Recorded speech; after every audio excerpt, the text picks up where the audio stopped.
became controversial. He wanted to do a movie that would connect the Jews to Christianity. His rants indefensible. People that get money from the West Bank. He also told that officer that Jews are responsible for all wars in the world. Some point to his alcoholism as the cause, You take a drink, then the drink takes you over. while others blame his upbringing. There's no doubt that Mel Gibson's rants, he learned that initially at the hand of his father. Amidst all his scandals, Mel Gibson crashed and burned harder than Hollywood ever could have imagined. How dare you act like such a nice.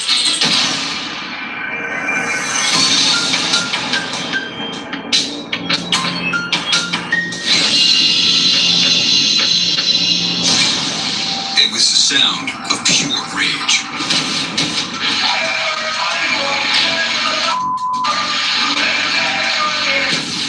Superstar Mel Gibson secretly recorded screaming at screenwriter Joe Esterhaus. The two were supposed to be making a historical epic about Jewish rebels, the Maccabees.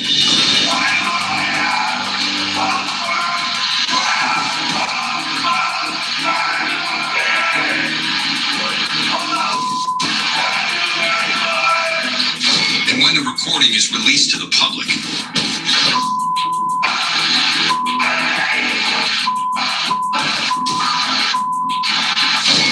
Mel Gibson appears to be a man out of control.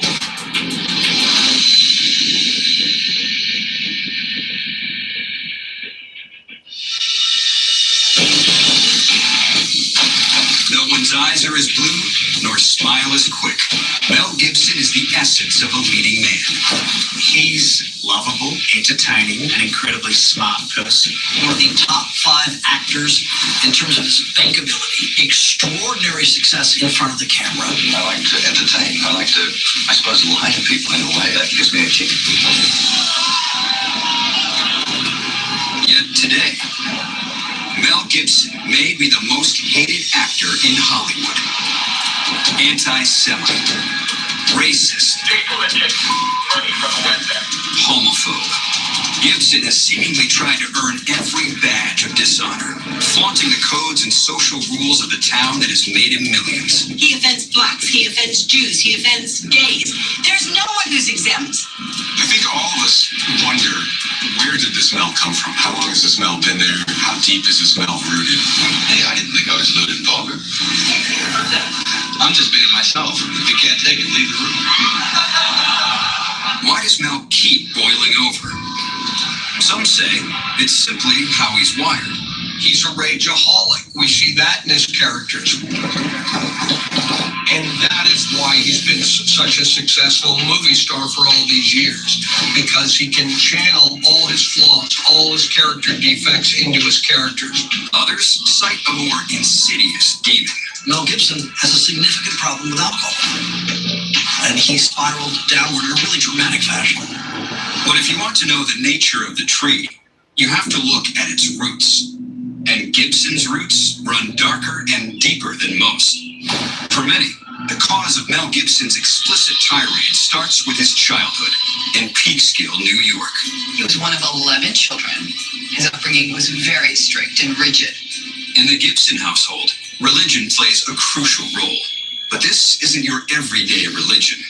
Mel's father, Hutton, is a leading voice in a Catholic splinter group and holds extremist views. Hutton Gibson's version of Catholicism differs from mainstream Catholicism in one very simple way. His version is unadulterated hatred. They're ultra-conservatives. Say we were back 700-800 years, they'd be in sync with the traditional thinking of Catholics around the world. On the surface, the splinter group seems conservative. Masses performed in Latin, dietary restrictions, women wearing traditional headdresses. But for Hutton Gibson, that's not enough. There are those who believe that other faiths have no right to existence. And his truth is there is nothing legitimate in the world but his view of Catholicism. If you don't subscribe to it, you are deserving of hell in the next world and hell in this world. He grew up in a household where these types of views were openly discussed. It's not the type of Catholic views that are shared by mainstream Catholic churches. A child does not come into the earth with those kinds of beliefs. They are taught to a child. So there's no doubt that Mel Gibson's later in life rants that we would hear, he learned that initially at the hand of his father. Hutton isn't shy about sharing his beliefs. In fact, he's an open forum about them. From thoughts about the Pope to Masonic. Well, Hutton Gibson is the ultimate promoter. You have to remember he had a newsletter, quarterly newsletter, called The War Is Now, which has been around for over 30 years. He codified those into books, 3 different books. One is called Is the Pope Catholic? The other is called The Enemy Is Here. His third book is The Enemy Is Still Here. By all accounts, the Gibson family is tight and grows tighter still when Hutton moves the clan to Australia in 1968. For the young Mel, a change in lifestyle will have significant repercussions. Was it a culture shock for you moving from America to Australia? It took a little adjusting. I had this manic energy when I was younger, and at that point, I used to have to sedate it with anything I could find. Were you a problem child at school? I hated school. Yeah. You get big regularly? You used to get whacked around a fair bit. When the family moved to Australia, Mel Gibson was around 12 years old. And for any child, that can be really disruptive, whether he fell in with the wrong peers, whether he wasn't able to cope with a change at that age. And certainly, what's really challenging is for a child to stand up to a parent's offensive beliefs. Mel Gibson's pursuit of acting and subsequent arrival in Hollywood 16 years later could be an act of rebellion. But the young actor has been a sponge for his father's ideology for so long. Some argue he's a ticking time bomb. Spring 1996. Mel Gibson is at the height of his power. His film Braveheart has just captured the Academy Award for Best Picture and Best Director. As for the camaraderie, With Braveheart and its success and its Oscar gold, Mel transforms his already sparkling reputation in Hollywood, and he joins a very rare club. Not only was Mel Gibson a terrific actor, a bankable star, he could cross over from being on screen to being an off-screen success. The award for directing now certified Gibson as a leading creative force in the business, able to make the projects he chooses. He is the king of Hollywood. But not everyone is thrilled with either his hit movie or his coronation. Braveheart was very controversial because in it, Mel Gibson portrayed Edward II as a very stereotypical gay character who became essentially a punchline. His father murdered his lover by pushing him out the window. It was done in a way that audiences cheered the death of a gay man. It is the kind of portrayal that media watch group GLAAD has protested since their founding in 1985. Hailed as one of the 100 most powerful organizations in Hollywood, GLAAD's mission is to speak out against any negative media portrayals of the gay community. Braveheart, which we call No Heart, contains some of the most bigoted and offensive portrayals of gay men ever to come out of Hollywood. But Braveheart isn't the only reason Gibson is on GLAAD's watch list. Mel Gibson did an interview in 1991 with the Spanish newspaper El País, and he was asked how would he feel if people thought he was gay because he's an actor. He said, "Do I look like a gay person?" Then he made some really vulgar remarks, pointed at his ass, saying, this is just for taking it. Gibson's answer is not just scandalous, but delivered so nastily that many are surprised, especially in Hollywood. He answered a really ridiculous question in as offensive a way as possible. With Braveheart's release, GLAAD feels it's just one more step down a dangerous path for Gibson. GLAAD obviously asks for an apology. Where does Gibson go? He goes to the most heterosexual possible place he can, which is the pages of Playboy magazine. Tells them that hell will freeze over before you will apologize. He basically said, "Take him up. I'm not going to apologize." It was like he'd crawled out of the dark ages. He had this reputation as like a man's man, and he wasn't going to be pushed around by a bunch of gay people. So I think that played into it. But still, he couldn't get with the times. Gibson is never apologized for the scenes in Braveheart. But years later, in an interview with the Australian press, he does offer what he views as the source of his homophobic statements. Put simply, it wasn't him talking. It was a demon that has haunted him his entire life. It was the drink. Mel Gibson finds himself on a long list of people in Hollywood who have had addiction problems, who've had amazing pressure put on them, and things go sideways. At the time of his homophobic remarks, Lethal Weapon director Richard Donner claims Gibson was drinking a six-pack of beer for breakfast. Mel Gibson was around 12 years old. It was around the age he started drinking. Certainly, growing up with his rather difficult father, drinking became a way of coping with stressors he was facing at that age. There's certainly a self-destructive kind of thing. If you're anesthetized all the time, you're sort of missing out on things. You're not really growing. You're just kind of, shutting it out all the time is cowardly. Revelations of the depths of Gibson's alcoholism established a pattern that Gibson would rely on in the years to come. For every public scandal he sparked, there would be an equally open mea culpa about his drinking. But not everyone accepts that explanation or is willing to absolve the star. I don't think anyone that uses alcohol as an excuse for their behaviour really is quite comprehending their role in it. They're ultimately making the decision to pick up the glass of beer, to pound the booze away. In the Braveheart era, the controversy over Gibson, his drinking, and his seemingly loose tongue remains primarily an inside Hollywood story. But as Gibson's power escalates, so too does his appetite for scandal. And he won't keep it hidden for long. Is alcohol truth serum? Or are your remarks not really your own, but it's the alcohol talking? I believe most people believe, in the case of Mel Gibson, this alcohol was truth serum.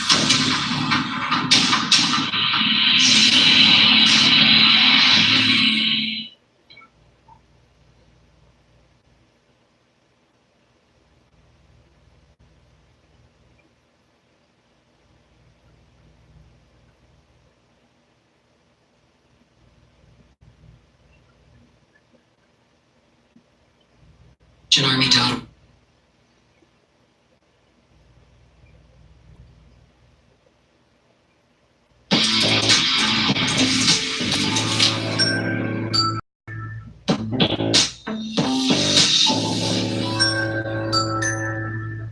Tomorrow, gangsters, they are the unsavory celebrities of the underworld. Walk in their shoes with a full line of gangsters. Tomorrow starts at 7 o'clock on Reels. 2002. Mel Gibson announces that he will direct and produce a film on the Passion of Jesus Christ. I believe in something greater than myself. Because if I'm God, we're all in trouble. And the biggest obstacle to the project isn't a studio or a star. It's his own father.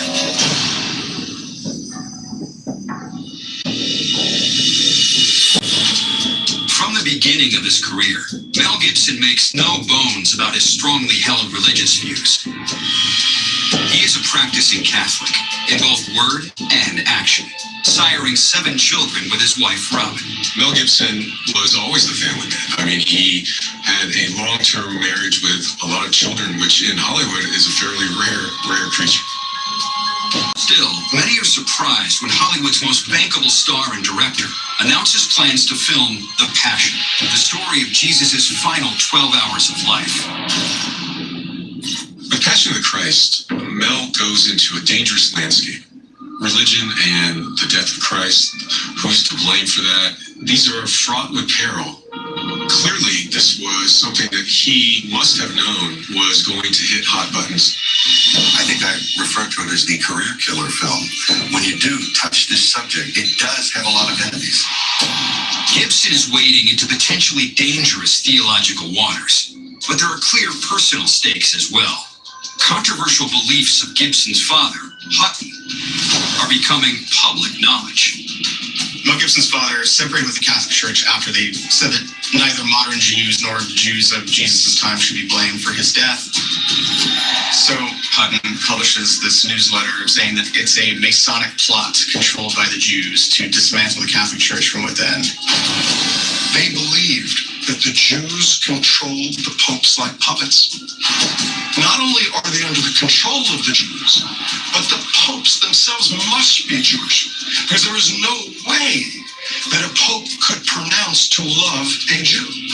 Hearing alarm bells, religious watch groups and activists immediately request copies of the script. What groups like the Anti-Defamation League and the Simon Wiesenthal Center read does little to allay their fears. Many people felt that the Jews portrayed in the film were kind of these shysters. A lot of negative Jewish stereotypes were reinforced in this film. A lot of The Passion of the Christ is inspired by a non-canonical text written by this German nun named Catherine Emmerich. It's based on a vision that she had.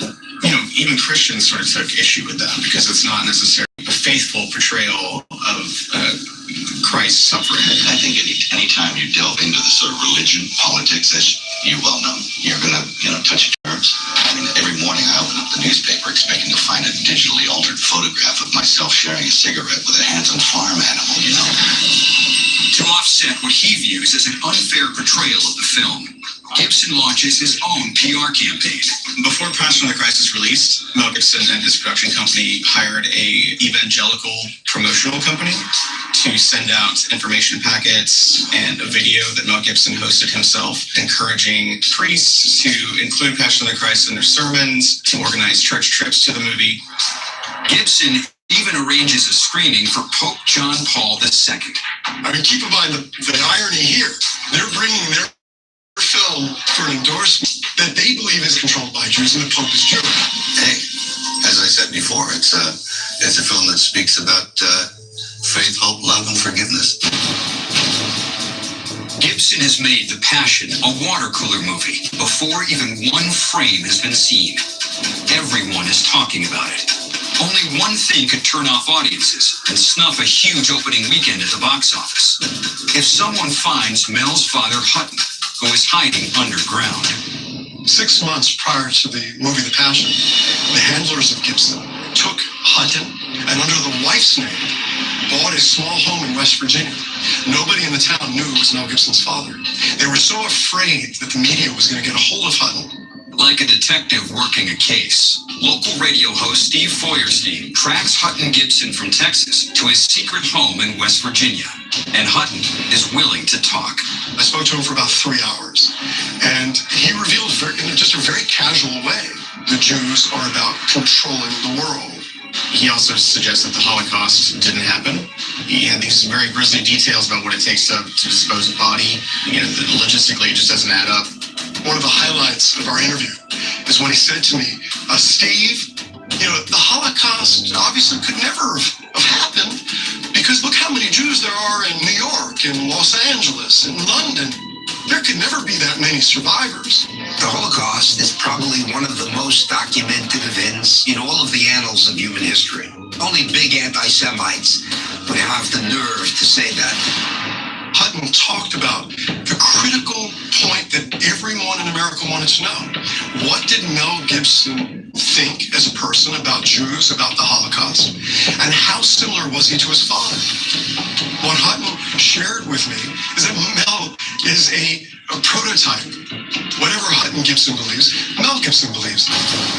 To counter the belief that he or his film is anti-Semitic, Gibson goes on national television. Well, if you look at the whole story, there's only Jews and Romans in the story. I know I've been, had the finger waggled at me and said, you're blaming him. I'm not playing the blame game at all. When pressed about his father's controversial views, Gibson responds strongly. I know that there are people sent from reputable publications. They start digging into your private life and harassing your family, including my 85-year-old father. If you start picking on my family, get ready.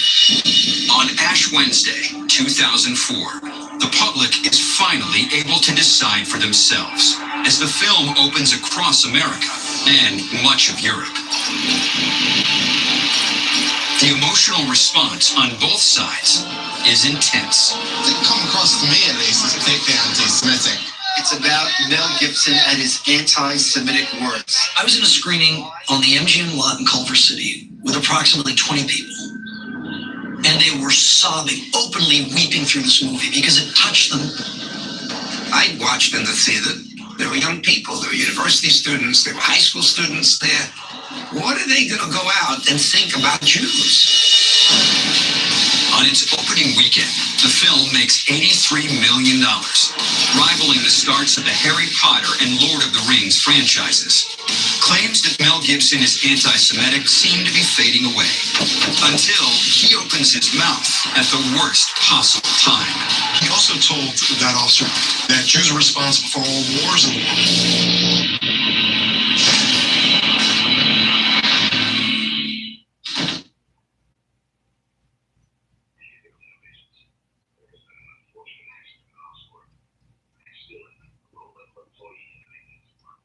As much as you want, however you want it. You want, however you want it. So hurry in today.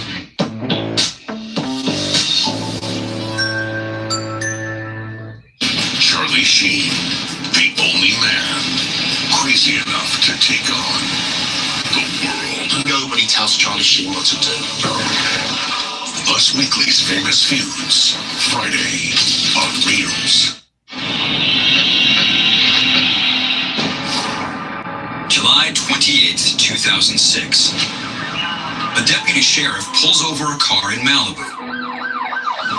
Inside is Mel Gibson and a half-empty bottle of tequila. What happens next will start Gibson's catastrophic fall from grace.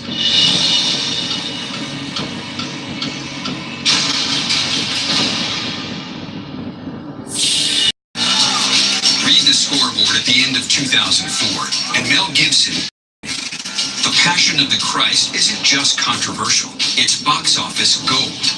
The Passion of Christ, to my knowledge, the highest grossing independent film of all time. It made a tremendous amount of money. Gibson was wealthy already, became even wealthier because he put up the money to make it, because nobody else would. But every champion has an Achilles heel, and Gibson is no different. His is at the bottom of a glass. My wife was telling me for 10 years, why do you drink so much? And she said, I think you might have a problem. And she was right, you know. You don't drink at all now? No. You don't? How long since you had a drink? Oh, gosh. Years.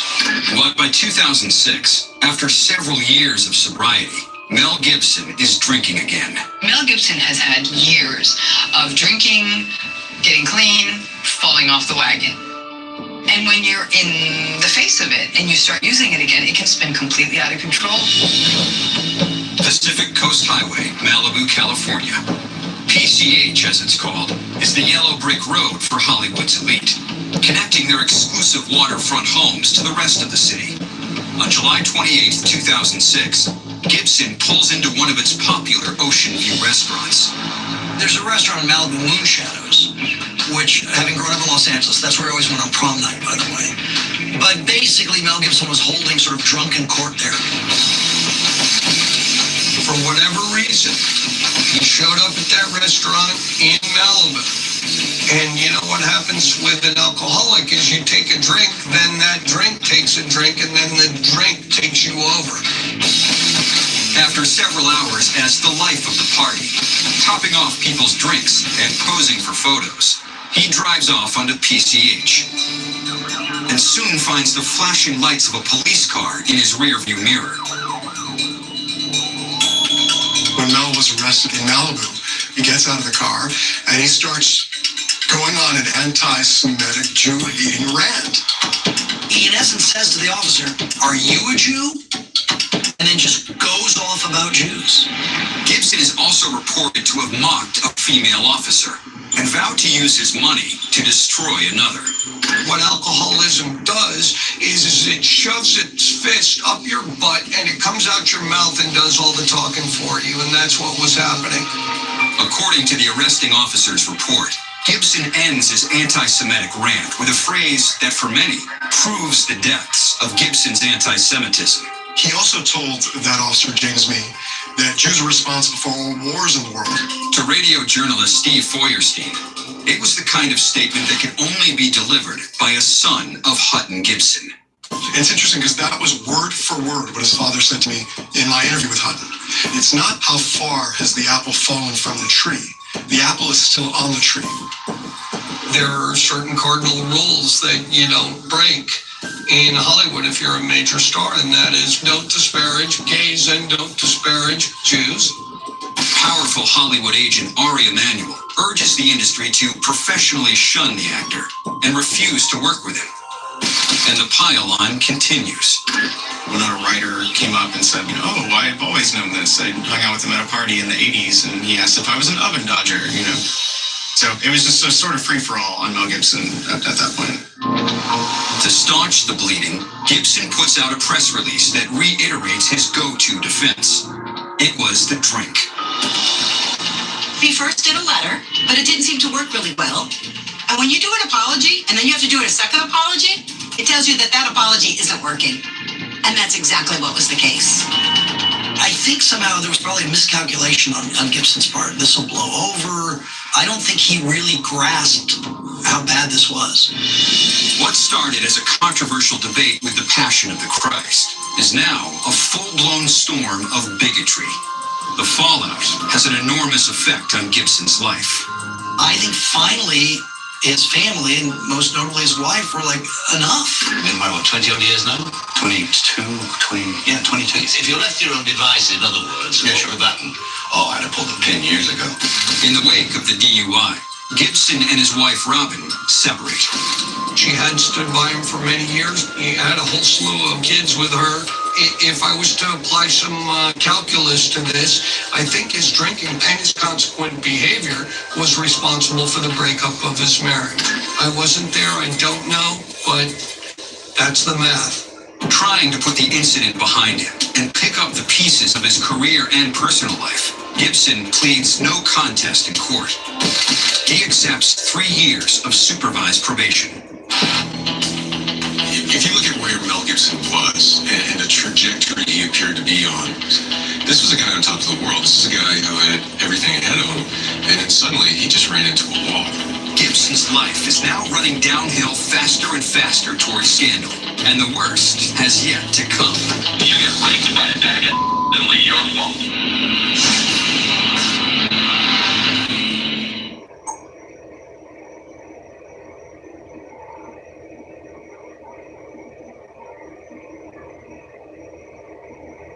Barbecue glazed chicken strip. Glazed chicken strip basket, only a DQ.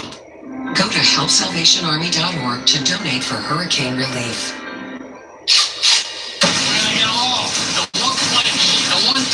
Hammer's Hatchet Pike, your personal visit into the life of the mob. This is everything. A full night of monsters, Wednesday starting at 7 on Reels.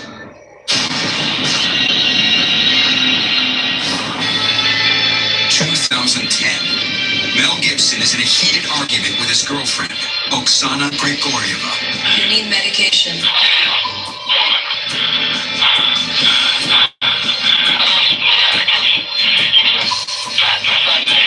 When this conversation goes public, Mel Gibson's career will come to a crashing halt.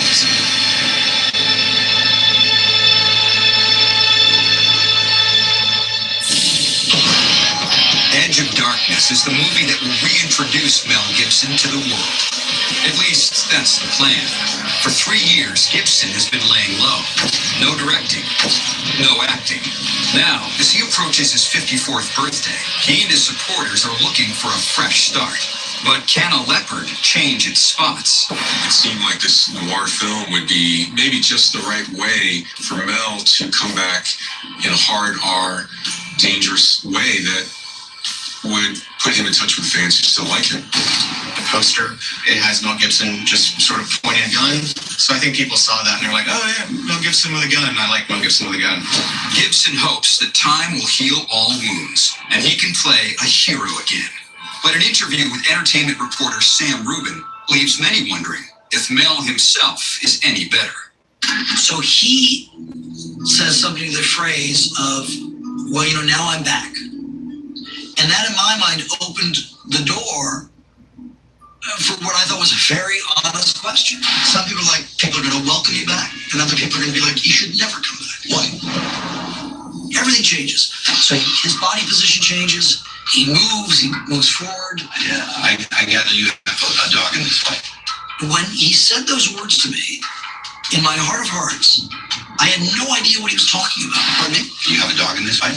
Or are you being impartial? You tell me I'm trying to be impartial, I guess. What everyone else subsequently thought it meant is, oh, Sam Rubin, that's a pretty obvious Jewish name. And I'm asking that question because as a Jewish person, I have a vested interest in the answer. So he answers the question, but the whole tone has changed. Well, I'm back. And I hope it works out. And I hope people will graciously accept me back. With somebody like Mel Gibson, what we're seeing is a repeated pattern, and that's, I think, what concerns people. So there's a sense there that not only is he not sorry, but he keeps doing it. Fearing a return of the anti-Semitism charges, Gibson's representatives reach out, telling Rubin that Gibson wants to meet. So we agreed to meet on a place on Montana Avenue in Santa Monica called Cafe Lux. And he essentially said, I'm a bad husband, I'm a bad father, I'm a drunk, but I'm not that. And I said, well, okay. And I thought that was sincere. And then the Oksana tapes blew up. March 2009. Gibson is photographed kissing a mystery girl on a beach in Costa Rica. A chain reaction ensues, beginning with Gibson's wife, Robin, who ends their separation and files for divorce. He's ordered by the courts to pay her $420 million. It's the largest payout in, I think, in celebrity history. Several months later, at the premiere of X-Men Origins Wolverine, Gibson introduces the mystery girl to the world. Her name is Oksana, a two-time divorcee and mother of a son with actor Timothy Dalton. What the couple keeps secret for now is that Oksana is already carrying Mel's baby. Oksana is certainly this attractive Russian, we call them AWM, actress, model, whatever. I don't know how she met Mel Gibson, but she obviously met Mel Gibson and became pregnant by Mel Gibson. Lucia Gibson, Mel's 8th child, is born on October 30th, 2009. How's the baby? 5 months later, in April 2010, Gibson and Oksana announced they have split. People magazine reports the separation as amicable, but it isn't. Not by a long shot. January 6th, this year, the meeting took place. 2 months later, in the midst of contentious child custody hearings, Oksana files for a restraining order against Gibson, claiming that he had previously abused her. He hit me and choked me in front of my son and then, brandished the gun at me. Not long after Oksana's claims against Gibson hit the press, the biggest bombshell of Mel Gibson's life explodes. I gave you everything, don't you dare talk to me. We received an anonymous tip from someone who purported to be close to Mel Gibson and Oksana Grigoriev, someone who, over the course of 2 weeks, played snippets of these audio tapes over the phone to myself late at night, calling from a private blocked number so as to mask their identity.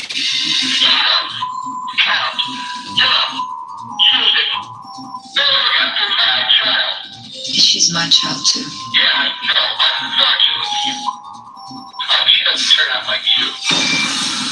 So Oksana records this conversation with Mel over just the course of one night. She enters it into the court as part of the child custody case she's having over their daughter, Lucy. The judge seals these tapes, naturally, because this is the modern era. These tapes immediately do get out to the public. The exchange was done in a car park, dark, dimly lit, in Hollywood, very much like you would expect something from the Watergate scenario. How dare you act like such a... When I do so, guys, don't put your mouth. I'll got you. He's just unhinged. It's 1,000% bad. And it's 1,000% on tape. Public is an embarrassment to me. You look like a Johnny, and if you get licked by a packet, it'll be your fault.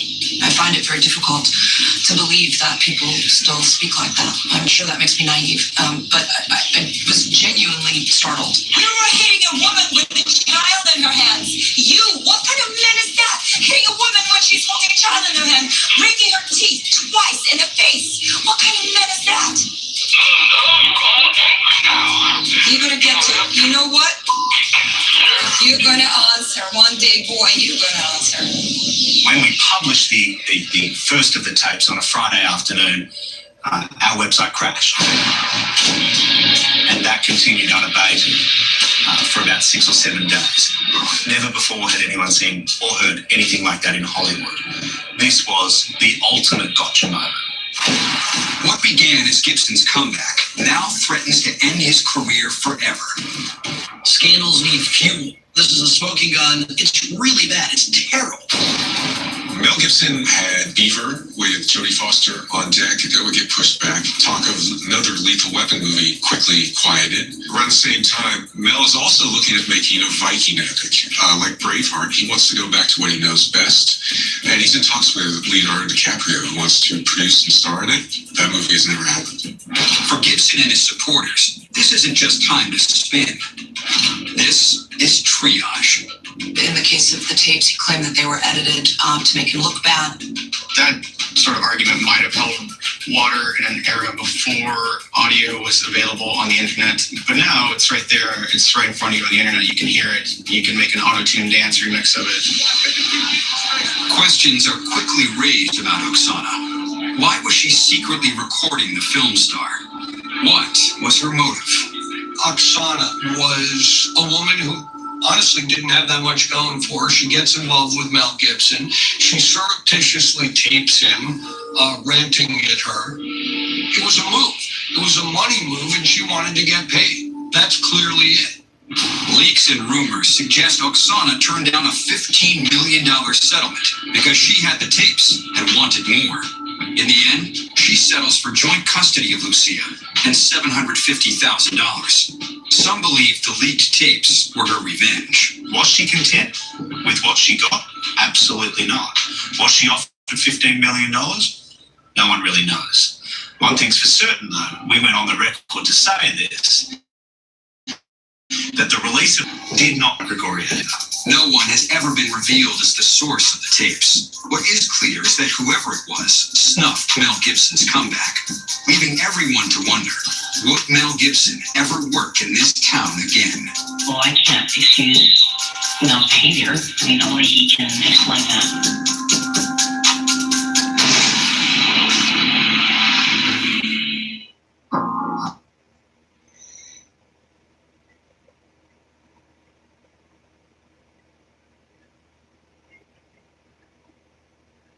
Hurricane relief. Gangsters. They are the unserious celebrities of the underworld. I don't think you can write a movie any better than this. Walk in their shoes with a full night of gangsters. Tomorrow starts at 7 Eastern on Reels. 2011. Mel Gibson hires controversial showgirl screenwriter Joe Esterhaus for his latest project, a Jewish epic called The Maccabees. Both men are about to enter a marriage made in hell.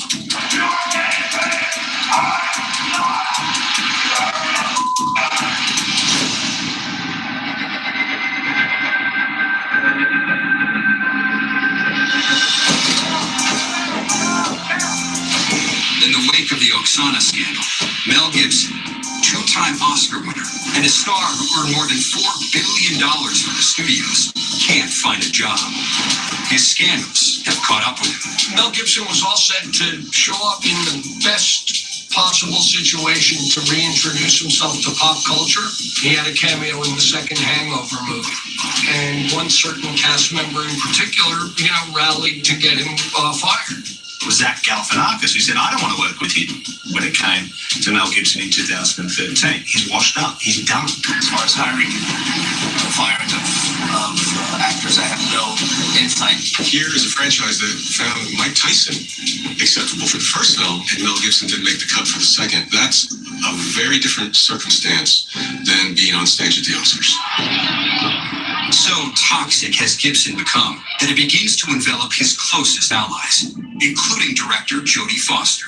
The release of her film, The Beaver, is delayed for more than a year because it stars her controversial friend. Well, I can't excuse Mel's behavior. I mean, only he can explain that. Foster and Gibson have been friends since the pair starred in the Western Maverick. But like so many who have stood by the man, even she cannot explain why Mel Gibson seems to find scandal wherever he goes. I really understood the character in a way that was extraordinary, to really talk about something he knows a lot about, which is struggle, and wanting to change, wanting to transform yourself, not wanting to be who you are. For his part, Gibson is relentless. Even if his only screen roles are flopping, he still desperately longs to produce and direct. But when he announces his next project, The Maccabees, the story of Judaism's greatest warriors, Hollywood and the world are The reaction of the Jewish community is, there's got to be a joke. To take the greatest Jewish hero and put him in the hands of Mel Gibson, you may as well take Bernie Madoff and let's cast him as the chairman of the Security Exchange Commission. Why don't you have the Ku Klux Klan do the next episode of Soul Train? It just seemed absolutely ridiculous to people and very transparent. He was accused of such rife anti-Semitism. What's the most Jewish movie he could possibly make? The heroic story leading to Hanukkah, like Mel Gibson's Hanukkah movie. Despite charges that Gibson is now pandering to the Jewish community, Warner Brothers, the studio behind the Lethal Weapon franchise, agrees to back the Gibson project. They turn to veteran screenwriter Joe Esterhaus to pen the script. Joe was well regarded as someone who had success in the past, but hadn't had a lot of success for a number of years. So he too was an interesting choice to work with Mel Gibson, a chance for two people to collaborate and perhaps resurrect their careers. Esterhaus famously clashed with his agency CAA in the late 80s and offended many when he wrote a film called an Alan Smithy film, Burn, Hollywood, Burn. He's sort of a combative, in-your-face, litigious, fighter kind of guy. And so that's, it's like two nuts together. Gibson's supposed goal is to create a Jewish Braveheart, set against Greek oppression in the 1st century BC. But the partnership of Gibson and Esterhaus is plagued by problems from page 1, fade in. He wanted to do a movie that would convert the Jews to Christianity. That's not the Maccabees. All the baggage and all the long history of these two guys, Gibson and Esterhaus, collided on one track in that room, and that must have been pretty messy. 7 months after the partnership is announced, Esterhaus questions Gibson's commitment to the project and sends a scathing letter to the actor. It presents an image of an unrepentant and still deeply angry Mel Gibson. I have come to the conclusion that you never had or have any intention of making a film about the Maccabees. The reason you won't make the Maccabees is the ugliest possible one. You hate Jews. Shifting the focus to their working relationship, Esterhaus recounts a particularly upsetting incident on a visit to Gibson's Costa Rican enclave. 2 nights before we left Costa Rica, you blew sky high. You screamed, you ranted, you vandalized your own home. So he went insane. He's kicking over this huge decorative totem pole that he had. He's smashing his cell phone, because it has a current picture of him where he's like, I'm old. And then there's a moment where he literally screams at God. He tells God he's not going to take it up the ass anymore. Joe Esterhaus's letter is a firebomb. It is scathing and vivid and memorable and widely quoted and pretty damning. Is it the nail in the coffin? It sure didn't help. Gibson immediately releases a statement stating that Esterhaus is lying. But Esterhaus is not someone to back down, appearing on a national talk show. The situation in Costa Rica was so bad that the help said to their kids, get out of the house and hide, because he was so out of control. My son Nick wound up snatching a butcher knife from the kitchen and sleeping with it under his pillow because he was so frightened. Esterhaus then releases a recording his son made of the incident.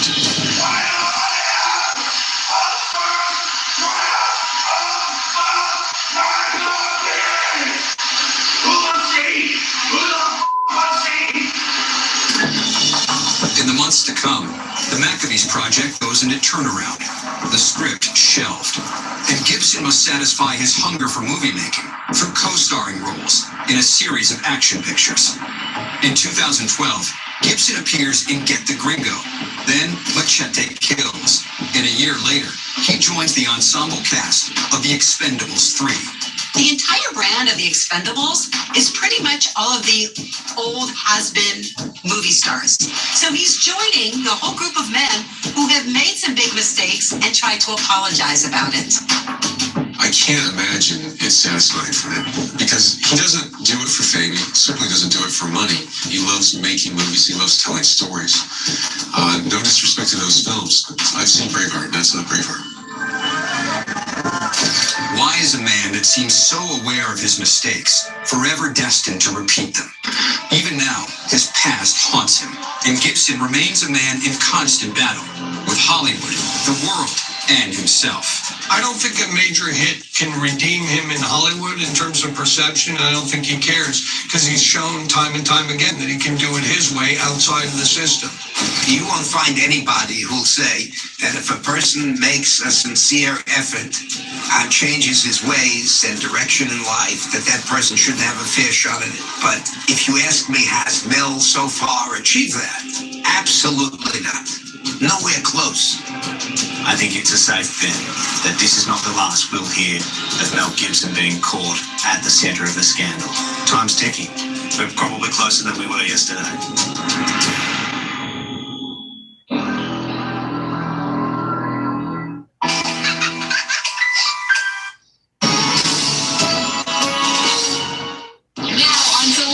TV, Andrew Garfield inspires in his new movie, Breed.